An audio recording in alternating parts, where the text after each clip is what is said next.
5-4 পন্থা এমবের তন মিছিল আইতাছে এমবের তন মিছিল আইতাছে গুলি খালি যে জায়গা তন গুলি মারতেছে গুলি ছাড়ছিল হ্যাঁ তারপরে সেনাবাহিনী আহনের পর তারপরে ভিতরে নাচ পুড়ে হেলাইলো এটা পুলিশেরাই করলো সাইফুল এমপি ভিতরেই আসিল পরে সবাই গেল গা সেনাবাহিনী সবই গেল গা তখন আমরা নাচের গাড়ির একজনে এই জায়গা ছুঁয়ে গেল গা পরের দিন সকালে সেই নাচগুলো আমার ছাত্র কেবিনেট খবর পাইছে 7:30 আমার বাসা তো ডাক দিয়ে নিয়ে আমি এলে প্যাকেট করছি আমি সব কিছু মারিয়ে দিছি 4 জনের গার্জিয়ান পাইছিলাম নম্বর আসলে এই নম্বরে দিয়ে দিছি আর 2 জন আমতলা মারি দিছি আমি এর পাইনি 2 জনের লোক পাইনি আমি আসিল না কাল্লাই আসিল না এটা কিভাবে জ্বালাই দিল এখানকার যে একটা পুলিশে ফোন করছে আগুন দিয়ে ফিরে হেলাও পুলিশটা আমি চিনি নাম জানি না কিছুক্ষণ আগে ডিউটিতে ছিল ওই জায়গার তখন বলতেছে নাচগুলো পুড়ে হেলাও তখনকে আমি ঘুরে বসেছিলাম পড়ানোর পরেই আবার এমবের তনে মিছিল এমবের আইতেছে ওই মিছিলের মধ্যে আমি ঢুকে পড়ছিলাম কতগুলো লাশ পুরানো হয়েছে 6 জন পাইছিলাম 6টা নাচ পাইছিলাম হ্যাঁ 5 তারিখে মনে করেন না এর আগেই হ্যাঁ এর আগেই এখন কয়টা বাজে পুলিশ কি গুলি করে হত্যা করার পর কি হত্যা করছিল একটা গুলি পাইছিলাম ইন্তি একটা নাচার আর একটা গুলি পাইছিলাম এই জায়গাতে কি কোনো হ্যান্ডকাপ ছিল না কোনো হ্যান্ডকাপ আসছিল না কোনো কিছুই আসছিল না যে আপনি এই জিনিসগুলো পরিলক্ষিত করলেন আপনার কেমন অনুভূতি হচ্ছে লাগছে আমার কাছে তো অপিলেন হয়েছে আমি অগরে আমার চাই আমি ফাঁসি চাই আর কোনো কিছু না বিভিন্ন নামে মামলা হচ্ছে বিভিন্ন সাধারণ মানুষ বা হয়রানি হচ্ছে আসলে লাশ পুরানোর ঘটনায় আমরা দেখেছি মামলা হয়েছে 2টা সেই জায়গা থেকে আপনার কি মনে হচ্ছে যে সাধারণ মানুষ মেরে আগুন লাগাই দিছে এরকম কিছু নাকি আপনি পুলিশই দিছে যে পুলিশটা আছে এখানকার ডিউটিতে আছে এখন আমার সাথে আহেন ওই পুলিশটাকে এখন আমি দেখাই দেব ওই পুলিশের ডাইরেক্ট কাছে আগুন লাগাই দেন দিয়েই ওইলে নালে মুক্তি না পাবো তখনকাই সেনাবাহিনী আয়া অগর নিয়ে গেছে গা এখানে কি আর কেউ দেখেছিলেন সেদিনের ঘটনা আসলে কি ঘটেছিল দর্শক আমরা এই মুহূর্তে রয়েছি ঠিক আশুলিয়া থানার মূল ফটকের সামনে আমরা যদি আপনাদের একটু জানাতে চাই সেটি হচ্ছে এই রাস্তাটিতে কিন্তু গত 5 তারিখে কিন্তু বিভৎস অর্থাৎ পুলিশ এবং ছাত্র জনতার যে একটা আকস্মিক সংঘর্ষ ছিল এখানে কিন্তু গণহত্যার মতো ঘটনা এখানে কিন্তু ঘটেছিল আমরা কিন্তু বেশ কয়েকটি লাশ কিন্তু পুলিশের গাড়ির মধ্যে দেখেছিলাম যারা গুলিবিদ্ধভাবে স্থানীয়রা যেটি বলেছেন আমাদের যে গুলিবিদ্ধভাবে পড়ে থাকার পরে কিন্তু সেই লাশগুলো কিন্তু জ্বালিয়ে দেওয়া হয়েছে এখান থেকে কিন্তু আমাদের পুলিশ যেটি জানিয়েছেন সেটি হচ্ছে তারা কিন্তু বলছেন যে এগুলো এডিট করা অর্থাৎ এটা কিন্তু এই জায়গার ঘটনা না কিন্তু আমরা কিন্তু এখানে স্থানীয়দের সাথে কথা বলে যেটি জানতে পেরেছি যে সেটি হচ্ছে এই জায়গাটার ঘটনা আমরা কিন্তু ইতিমধ্যে প্রমাণও পেয়েছি এই ঘটনার সাদৃশ্য যারা ছিলেন তারা কিন্তু যে ডিবি ঢাকা জেলা ডিবি উত্তরের যে তদন্ত কর্মকর্তা ছিলেন আরাফাত হোসেন তার ছবি পাশাপাশি ডিবির আরেকটা কনস্টেবলের ছবি কিন্তু আমরা ইতিমধ্যে এই সামাজিক যোগাযোগ মাধ্যমে কিন্তু খুব ভালোভাবে লক্ষ্য করেছি আমরা যদি আরেকটু কথা জানিয়ে রাখি এখানে কিন্তু বেশ কয়েকটি ভবন থেকে কিন্তু এই স্থানের অগ্নিকাণ্ডের যে অর্থাৎ এই গণহত্যার যে ঘটনা ছিল এটা কিন্তু ভিডিও করা হয়েছিল তারা কিন্তু বিভিন্ন গণমাধ্যমে কিন্তু এই জিনিসগুলো আমরা কিন্তু লক্ষ্য করেছি আমাদের কাছেও কিন্তু বেশ কয়েকটি ভিডিও সংগ্রহ রয়েছে যেগুলো আমরা অবশ্যই আপনাদের মাধ্যমে তুলে ধরতে চাই তে আসলে যেদিন যে হত্যাকাণ্ডের ঘটনাটি ঘটে আসলে কি তাদের উদ্দেশ্য কি ছিল বা পুলিশ কেন বা তাদের গুলি করে মারলো বা পুরাইলো এটা কি আপনার কোনো কিছু জানা আছে কি না অত দূর জানা নাই আমার আমি তো মিছিলের মধ্যেই আসছিলাম অত দূর জানা নাই আমি ওই জায়গা যখন তখনকেই আগুন লাগাই দিছে আমি অত দূর জানি না ভিতরের কথা আগুন যে লাগাই দিছে এটা তো আমার সহসা মানে এই যে আপনি যেটি দেখছিলেন সেটি হচ্ছে এই কিছুক্ষণ আগে কিন্তু এখানে কিন্তু বেশ কয়েকটি হত্যাকাণ্ডের ঘটনা ঘটেছে সেখানে কিন্তু গণহত্যার মতো ঘটনা কিন্তু এই আসলে কিন্তু বর্বরতার অর্থাৎ একটা কত দূর নিম্ন মানসিকতা হলে যে এই হত্যাকাণ্ড অর্থাৎ গণহত্যার পরে কিন্তু অগ্নিকাণ্ডের ঘটনা অর্থাৎ আগুন দিয়ে পোড়ানো হয়েছে সেটি কিন্তু আমরা ইতিমধ্যে লক্ষ্য করেছি আর এই যিনি প্রত্যক্ষদর্শী ছিলেন তিনি কিন্তু আমাদের সবকিছু জানিয়েছেন ইতিমধ্যে কিন্তু সামাজিক যোগাযোগ মাধ্যমে কিন্তু ব্যাপকভাবে কিভাবে এই আশুলিয়া থানা, আমরা যদি আপনাদের একটু দেখাতে চাই যে এই আশুলিয়া থানার সেই মর্মান্তিক ঘটনা কিন্তু আমরা ইতিমধ্যে বেশ কয়েকদিন ধরে কিন্তু এই ঘটনাটি লক্ষ্য করতে পেরেছি। আমরা কিন্তু একটা জিনিস জেনেছি যে ছাত্র জনতার সাথে কিন্তু পুলিশের ব্যাপক সংঘর্ষ হয়েছিল সেদিন, কিন্তু বেশ কয়েকদিন যাবৎ কিন্তু এখানকার যারা উৎসুক জনতা ছিল তারা কিন্তু ভয়ে বা বিভিন্ন কারণে কিন্তু মুখ খোলা হয় নাই বা তারা কিন্তু মুখ খোলেনি। আমরা কিন্তু আরেকটা জিনিস দেখে পেরেছি যে 2 ডজনের অধিক কিন্তু মামলা, প্রায় 2 ডজনের কাছাকাছি কিন্তু মামলা এই আশুলিয়া থানায় হয়েছে, যেটি হয়েছে যে এলাকার স্থানীয় নেতাকর্মী বা হচ্ছে বিভিন্ন সাধারণ মানুষ ব্যবসায়ীর নামে কিন্তু এই মামলাগুলো দেওয়া হয়েছে। দর্শক, এই বর্তমান উপস্থিতিতে কিন্তু আমরা যেটি দেখতে পেরেছি এখানে আসলে আর আপনাদের মধ্যে কে ছিল যে এই হত্যাকাণ্ডের মধ্যে দেখেছেন বা আন্দোলনে ছিলেন আপনারা? আপনি ছিলেন, আপনি সেদিন কি দেখেছিলেন? দেখছি গোলাগুলি হয়েছে, তার হচ্ছে আগুন ধরাই দিছে, লাশ পড়ে আসিল ওইখানে লাশ পড়ে আসিল। পরের দিন পরে ছাত্র একটা আসে টাকা চান্দা উঠাই হাইরা কাপন টাপন করার জন্য, ছাত্র কাছে টাকা নাই কে, ওরা বলতেছে যে আমাদের সাথে সাহায্য করেন, আমি এই লাশটিরে মাটি দেওয়ার একটা ব্যবস্থা করি। ওই প্রথম ওই মসজিদ তো নেই করছে, ওই মসজিদ বাচ্চু মার্কেটের মসজিদ আছে না, ওই মসজিদ তো নেই, ওই ছাত্রটা যায় হেরা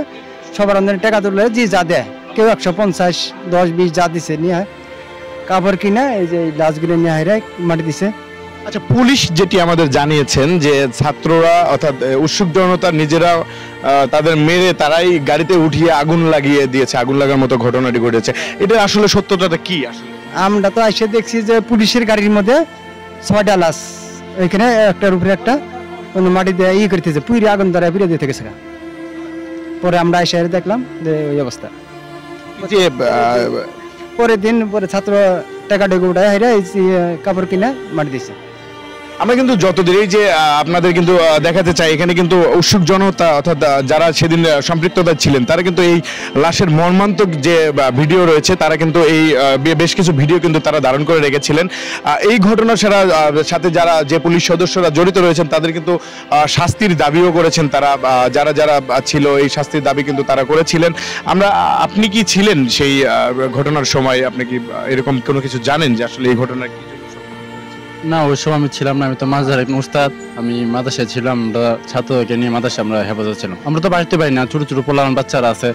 দুটো সমস্যা হয়, এই জন্য ছাত্রকে আমরা হেফাজতে রাখছি, আমরা ভিতরে ছিলাম, আমরা কিন্তু বাইরে বাসতে পাই। আপনার একটু জানিয়ে রাখি, সেটি হচ্ছে যে এই গণহত্যার পিছনে যে মূল যে কারণ হচ্ছে সেটি কিন্তু পুলিশ, যেটি আমাদের স্থানীয়রা যেটি জানিয়েছেন যে আসলে এখানে কি আর কেউ ছিলেন যে সেদিনের গণহত্যার ঘটনাটি দেখেছিলেন বা তারা প্রত্যক্ষভাবে জানেন, এরকম কোনো কিছু আছে? কেউ আছেন বলার মতো?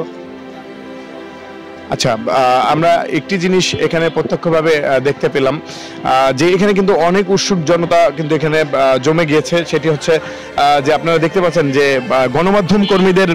সাথে সাথে কিন্তু তারাও মোটামুটিভাবে একটু সাহসিকতার সাথে কিন্তু এখানে বিভিন্ন মানুষের বিভিন্নভাবে বক্তব্য দিচ্ছেন। সেদিনের যে মর্মান্তিক ঘটনা, দুঃসাহসিক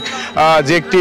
অভিযানের পাশাপাশি যে একটি হত্যাকাণ্ডের মতো অর্থাৎ গণহত্যার মতো যে ঘটনাটি ঘটেছে, এটা দেখার এটা মানুষকে বলার জন্য কিন্তু উৎসুক জনতা কিন্তু এখানে ভিড় জমেছে। সেটি হচ্ছে আমরা যদি একটু কথা বলতে চাই, সেটি হচ্ছে আমরা এখানে একটু কথা বলবো যে সেই দিনের যে ঘটনা, আপনি তো এখানে পরিলক্ষিত হয়েছেন বা জেনেছেন, আসলে মূল ঘটনাটা কি ছিল? কেনই বা পুলিশ এই গণহত্যার সাথে জড়িত হলো বা হচ্ছে কেনই বা এই গণহত্যার মতো ঘটনাটি পুলিশ ঘটালো? আমরা যেমনটি দেখেছিলাম গত 5ই আগস্ট ঠিক আশুলিয়া থানার সামনে বরাবর কিন্তু দেখেছিলাম যে গত 5 আগস্ট এই আশুলিয়া থানা থেকে কিন্তু নির্মমভাবে শিক্ষার্থীদের কিন্তু গুলি করা হয় এবং আশুলিয়া থানার যে বাইপাল কেন্দ্রীয় মসজিদ যেটা রয়েছেন থানার অপোজিট সাইডে, এখান থেকে 2 মিনিট লাগবে মসজিদের সামনে যেতে। মসজিদে কিন্তু মাইকে এলান হয়ে গিয়েছে যে আশুলিয়া থানা পুলিশ আত্মসমর্পণ করছে। ঠিক সেই মুহূর্তে যখন শিক্ষার্থীরা সবাই চাপে আসা ধরছে এক সাইড থেকে, মানে পুলিশকে তারা কিছু বলবে না, তবুও কিন্তু পুলিশ সদস্যরা আপনারা কিন্তু একটা ভিডিও সামাজিক যোগাযোগ মাধ্যমে কিন্তু আপনারা গণমাধ্যম কর্মীরা দেখেছিলেন যে পুলিশ কিন্তু বেধড়কভাবে কিন্তু গুলি চালিয়েছে নির্বিচারে এবং আওয়ামী লীগ নেতা কর্মী এবং আমাদের যে স্থানীয় সংসদ সদস্য মোহাম্মদ সাইফুল ইসলাম তার নেতৃত্বে কিন্তু হাজারো কিন্তু শিক্ষার্থীকে কিন্তু নির্বিচারে গুলি করা হয়েছে। আমাদের শিক্ষার্থীরা এমনই টার্নিং পয়েন্টে পড়েছে যে পুলিশ এবং আওয়ামী লীগ নেতার মাঝখানে কিন্তু শিক্ষার্থীরা পড়েছে। ঠিক সেই মুহূর্তে কিন্তু শিক্ষার্থীদের কাছে কোনো অস্ত্র ছিল না, নিরস্ত্র কিন্তু ছিল শিক্ষার্থীরা। তারপরে কিন্তু শিক্ষার্থীদের যেভাবে নির্বিচারে গুলো হয়েছে, আমি আর কি বলবো ভাই, মুখের যদি ভাষা খুঁজে পেতাম যে আজকে 5 তারিখের ঘটনা যদি আমি আপনার সামনে ভাই বলি তাহলে নিজেরই কান্না চলে আসে ভাই। বাস যে আপনারা যেমনটি জানছিলেন সেটি হচ্ছে এই যে হত্যাকাণ্ড বা এই যে পরিকল্পিত অর্থাৎ যেরকম গণহত্যার মতো ঘটনা যেটি এখানে ঘটেছিল সেটির এটি এখন কিন্তু মুখ খুলতে শুরু করেছে এলাকার, অর্থাৎ এই এলাকার আশেপাশে যারা স্থানীয় বাসিন্দা রয়েছেন বা সাধারণ জনগণ রয়েছেন তারা কিন্তু ইতিমধ্যে কিন্তু বিভিন্নভাবে তারা কিন্তু গণমাধ্যম কর্মীদের কাছে কিন্তু তুলে ধরছেন সেদিনের ভয়াবহ ঘটনাগুলি। আমরা আরেকটি জিনিস যদি জানাতে চাই, যেদিন মূল ঘটনাটি ছিল এই ঠিক সন্ধ্যার সময় যখন আগুন লাগিয়ে দেওয়া হয় এই স্তূপ করে, সেই গাড়িতে যখন আগুন লাগিয়ে দেওয়া হয় ঠিক ওই 4 তলা থেকে কিন্তু একটা ভিডিও আমাদের কাছে হাতে এসেছিল, যেখান থেকে আমরা সরাসরি দেখতে পাচ্ছিলাম যে পুলিশ অর্থাৎ পুলিশের যে টিম ছিল, পুলিশের যে বিশাল একটি দল ছিল অর্থাৎ বিশাল একটি বাহিনীর যে ছিল, সেখানে তাদের অবস্থান কিন্তু ঠিক এই জায়গাটিতে ছিল, ঠিক তার পূর্ব পাশে কিন্তু এই তাদের সামনে কিন্তু এই অগ্নিকাণ্ডের ঘটনাটিকে আমরা কিন্তু লক্ষ্য করতে পেরেছি। তবে এটাও আমরা আপনাদের একটু জানিয়ে রাখি, সেদিন কিন্তু থানাতেও কিন্তু ব্যাপকভাবে ধ্বংসযজ্ঞ চালানো হয়, ব্যাপকভাবে কিন্তু থানায় অগ্নিসংযোগ করা হয়, বেশ কয়েকটি গাড়ি, পাশাপাশি থানার যে আপনার হচ্ছে রুম অর্থাৎ থানার যে প্রত্যেকটা সেক্টর কিন্তু আগুন ধরিয়ে পুড়িয়ে দেওয়া হয়। পাশাপাশি কিন্তু আমরা আমাদের কাছে বেশ কিছু ভিডিও রয়েছে, সেগুলো কিন্তু এখানে কিন্তু লুটপাট কার্যক্রমও চালানো হয়েছে। আর আমি যদি আরেকটু বলে রাখি, এখানে কিন্তু ডিএসবি অর্থাৎ 2 জন পুলিশ সদস্য এবং মালিবাগ থেকে আসা কিন্তু একজন পুলিশ সদস্য কিন্তু এখানে নিহত হয়েছেন, অর্থাৎ গণপিটুনিতে কিন্তু সে এখানে মারা গিয়েছে। তার পরবর্তীতে কিন্তু ঠিক থানার সামনে অর্থাৎ মেন রোডে অর্থাৎ প্রধান